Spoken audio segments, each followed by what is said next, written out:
Dr. Nidhipat Singhania ji, Vice Chairman JK Cement, Shri Rana Pratap Singh, Architect Vilas Avashan, Dr. Abhay Purohit, jury members from various countries, esteemed award winners, ladies and gentlemen, in Kerala we say, Elavarko Mente Vandanam. I am delighted to address this august gathering after presenting the 33rd JK Architect of the Year Award. First, my heartiest congratulations to the winners of the awards. By honoring these accomplished architects under various categories, we are celebrating not just their exceptional achievements, but also the timeless art of architecture itself. Ram Ras, a Tanjore, that is in Tamil Nadu born Sanskrit scholar who penned the first book on Indian architecture, famously said, "Our architecture, sculpture and paintings have been for ages confined to a class of people known as Shilpis, who were not mere builders but were scientists and technologists of exceptional wisdom and talents. Indian architectural heritage stands out among the rest of the world and claims to be most ancient as well as time-tested one, which has withstood the vagaries of nature since many centuries. What comes to our mind when we think of the ancient culture of India? Of course, our great dynasties and kings, and what remains of all these. Without any doubt, we would recall their sprawling palaces and mighty forts, majestic temples, and monuments with lofty entrance towers, the mesmerizing sculpted images of gods and goddesses, men and women, the various monuments, our massive rock-cut caves. One cannot reminisce on Indian culture without all these. I am happy that this ceremony to celebrate the eminent architects and architecture is being held in Kerala, and I welcome each one of you to God's own country and wish you a comfortable stay here.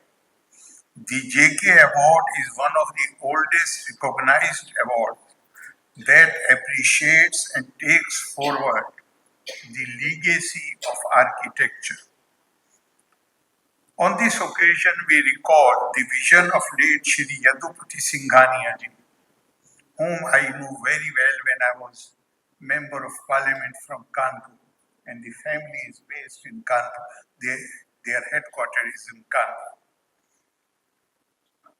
Who in 1990 proposed the idea of encouraging outstanding talent in architecture so as to set an example for others in the profession. The generation that followed him has carried forward the tradition during the last 34 years, making the JK Award a benchmark for the architectural community. Dr. Nidhipati Singhania, Vice Chairman of JK Cement, and Dr. Raghav Singhania, MD, they deserve our appreciation for continuing this tradition. The work of an architect embodies the spirit of innovation, creativity, and dedication. The architect designed for the present with an awareness of the past for a future which is essentially unknown. Architectural creations define a culture and stand tall as evocative expressions of the ethos of a society and the era to which they belong. People say rightly and lightly that the work of an architect is never abstract,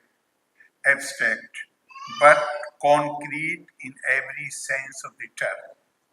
The structures they build will outlive them, sheltering generations, transforming them as homes that bustle with life and energy. Every house calls to mind the words of poet Khalil Gibran. Your house is your larger body.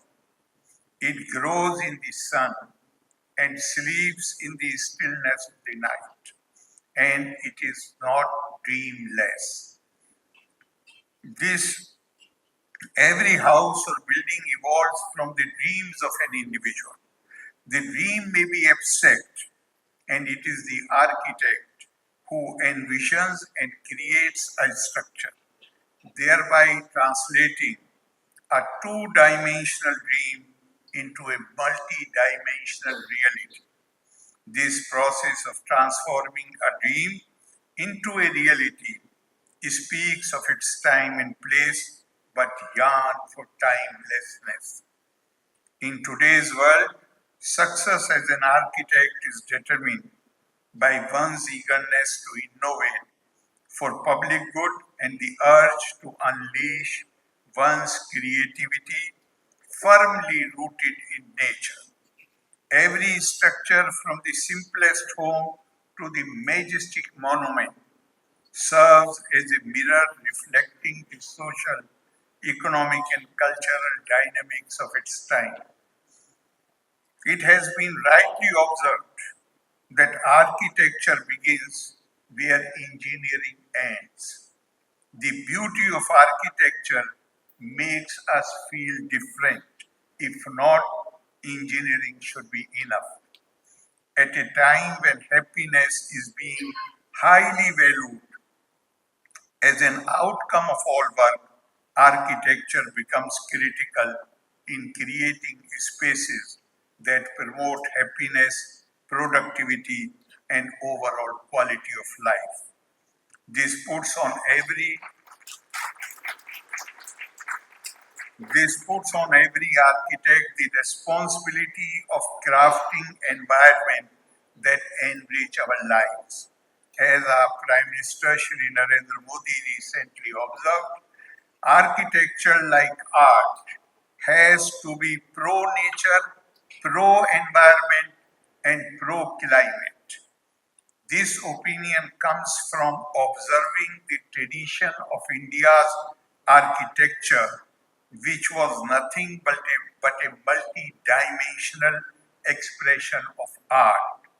It is here that I recall late Laurie Baker, an Englishman who settled down in India on being inspired by Gandhiji and later became the master builder of Kerala.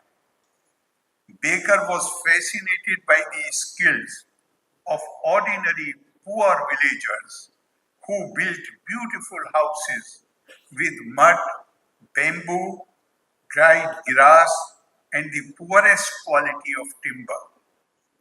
In their work, he saw, and I am quoting you, the results of thousands of years of research on how to use immediately available local materials to make structurally stable buildings that could cope with the local climate conditions.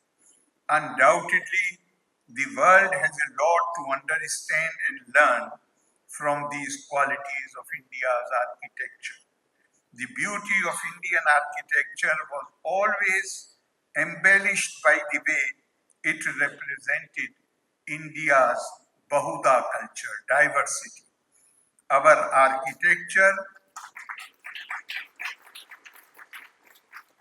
Our architecture is a testament to our rich and varied history, and it is evident everywhere, right from the remnants of the Indus Valley civilization, the grand temples of South India, the intricate carvings of Khajuraho, and the Mughal marbles like Taj Mahal. Deeply rooted in cosmology and the concept of Vastu Shastra, the ancient Indian science of architecture exemplifies the harmony between human habitation and the natural world.